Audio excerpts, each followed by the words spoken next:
All right, everybody, as promised, I have a brand new DC update for you today.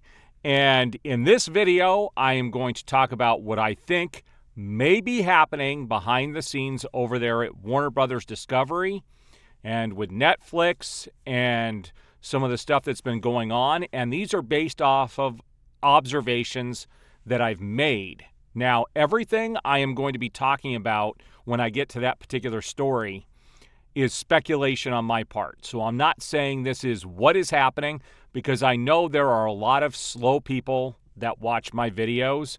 And for those people that are kind of slow and like to hang on every single word that is said, I'm going to make this very, very clear. This is speculation on my part. It is not a fact. I'm not saying this is what is going to happen. So let's make that very clear. But first, we're going to look at some of the hypocrisy of Warner Brothers, the path that they're on right now versus what has happened in the past. So let's take a look at some photos. So I love this whole thing here. It says Lex Luthor having files on metahumans and assigning logos to them based on the insignias on their suits or names is bad, which happened in Batman versus Superman.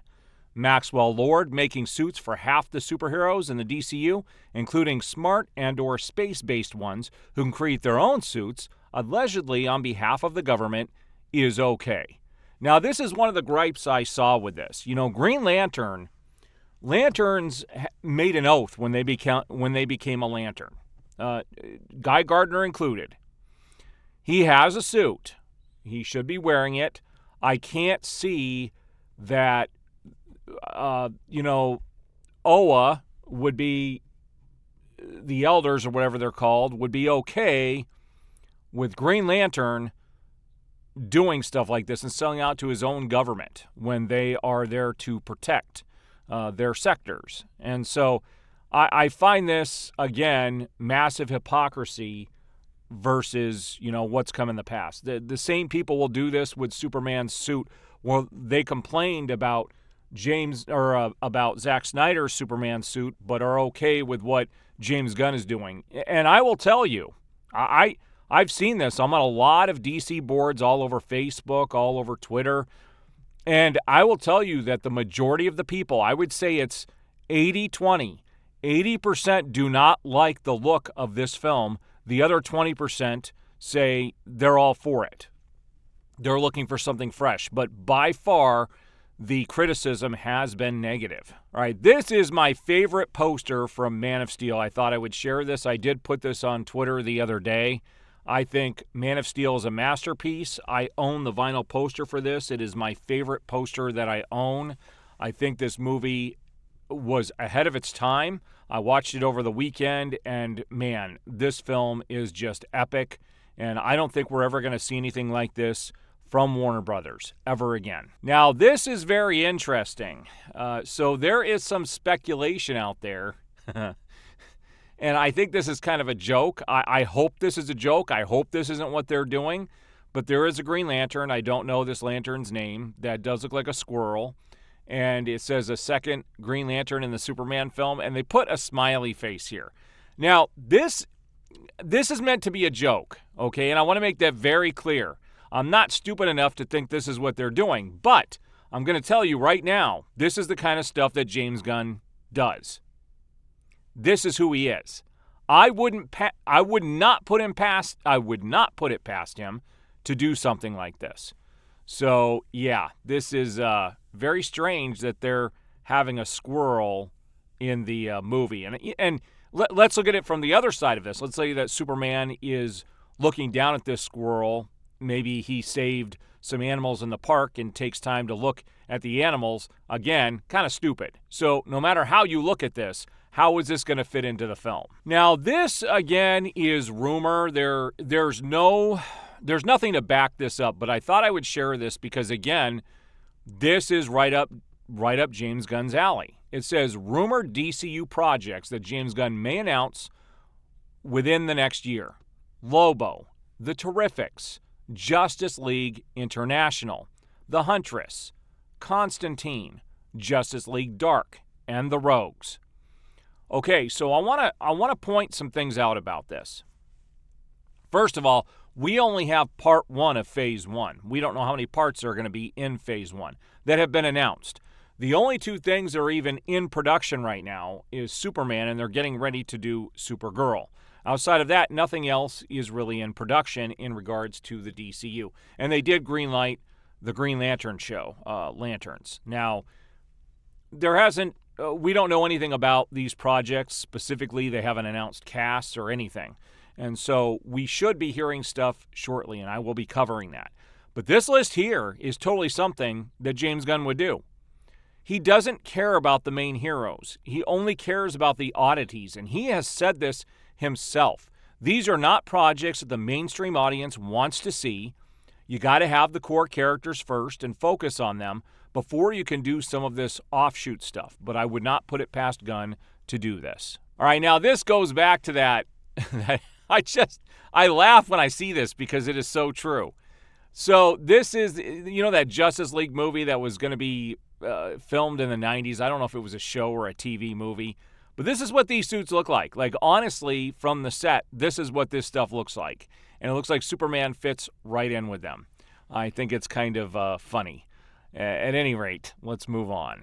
Now, James Gunn posted this morning. He has time to go to the zoo, but he can't make it to the Comic-Con? Really?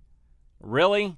That's all I'm going to say. All right, and this is the last photo that I wanted to show you guys today. And this is going to tie into my thoughts on what might be happening behind the scenes. Now, this comes from Daniel RPK, who is right a lot of the time. He's not always right, but he does have a lot of scoops. And it says, breaking. Matt Reeves' The Batman being merged with James Gunn's DCU and might possibly cross over with his Superman moving forward.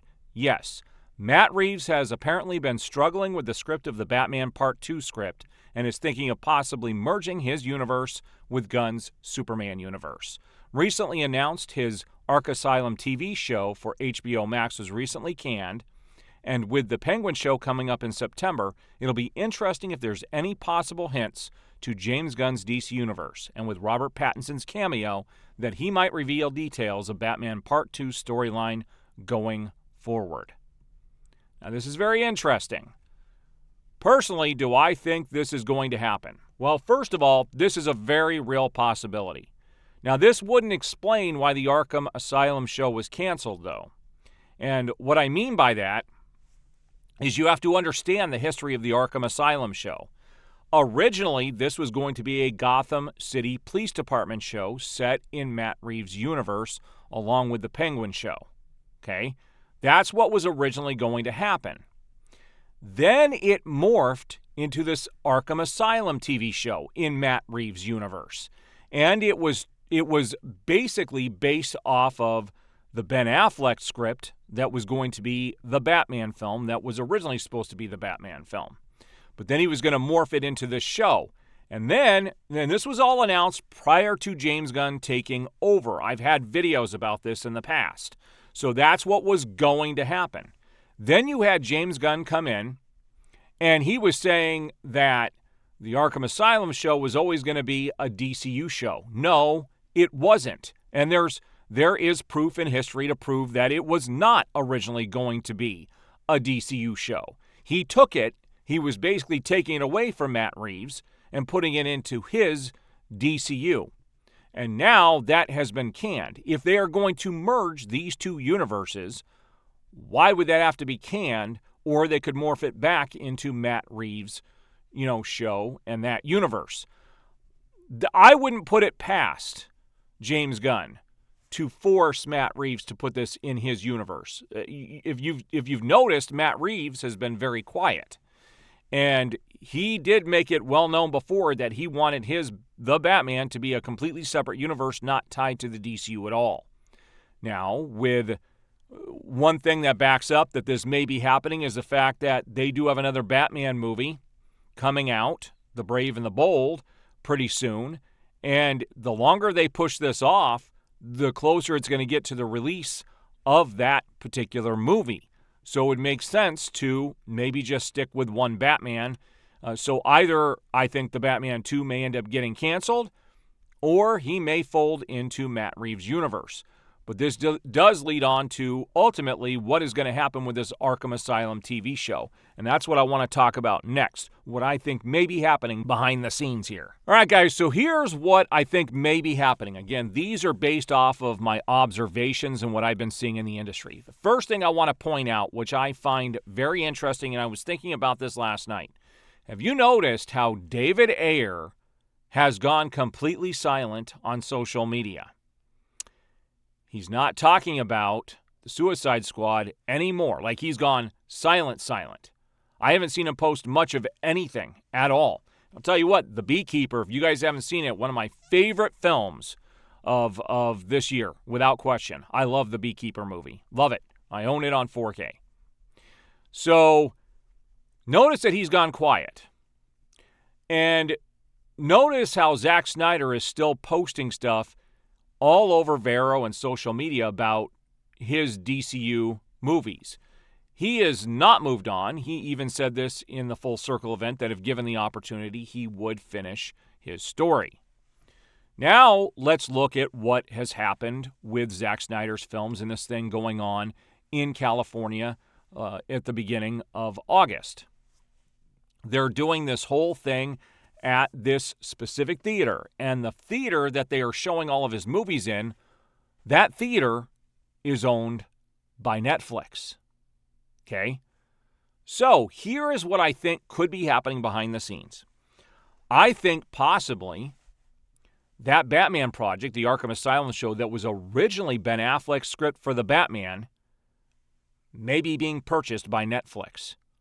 I think David Ayer's Suicide Squad may end up being shown on Netflix. I think there is a possibility that Warner Brothers, because of the money that they need, may be selling Zack Snyder's version of these characters. And yes, it is an IP all of its own. This has been talked about before. The fact that they named it Zack Snyder's Justice League does allow this to be sold off as a separate property. They could easily license this version of these characters out to Netflix. It can happen. Just like they have the Batman cartoon, the Caped Crusader, coming out on Amazon. They can license these characters and these versions out to these different streaming platforms to create different versions. I think there is a possibility that the reason everything is quiet is because these things may be moving over to Netflix, and the reason that Zack Snyder did this post last week was to see the interest, to show Netflix just how popular his stuff still is. And it is. More and more people are coming out of the woodwork talking about how they would rather see his vision go forward after seeing all of these photos of what James Gunn has done. Now, there's some people that are still remaining neutral. And, if you want to remain neutral and just lap up what the studio is going to throw at you, that's great. I'm not that person. I am sick and tired of the garbage that these studios are throwing at us. And there is nothing in the Superman production yet that shows me, even gets me excited about anything. It was a horrible showing of the suit, the first promotional photo. The suit itself is baggy. It doesn't look good. Everything about it looks cheap. The costumes for Maxwell Lord's company and them working with him look ultra cheap. They look like something out of a 60s TV show. Like, it looks bad, guys. It looks bad. I don't want cheap productions. I want these characters to be taken seriously. And I think there is a real possibility that Warner Brothers may license this out for the money off to Netflix. I totally think it could possibly happen. We already know that Zack Snyder is back at Warner Brothers. He's going to be doing the 300, I don't know if it's a sequel or a prequel. The TV show, I believe it's a prequel. And so there are basically bridges that are being created and opportunities being opened up for things to happen. So you need to keep that in mind. The fact that David Ayer has gone silent, Netflix is showing Zack Snyder's Justice League at that one theater that they own. Yeah, I do believe there are things happening behind the scenes at this stage, things that nobody is talking about because they don't want that information out in the public. But could be all wishful thinking on my part. You never know. I know there's going to be haters coming in saying you're just dreaming. But hey, we were all told that Zack Snyder's Justice League didn't exist and it was never going to get released. And look what happened. All right, guys, so there's my update for the day. I do appreciate all the support. If you haven't already, like the video, subscribe to my channel. I'm going to have lots of content coming up as the DC stuff gets released, and I will be keeping this background for the time being, for the long term. All right, guys, I do appreciate the support. We will see you on the next video.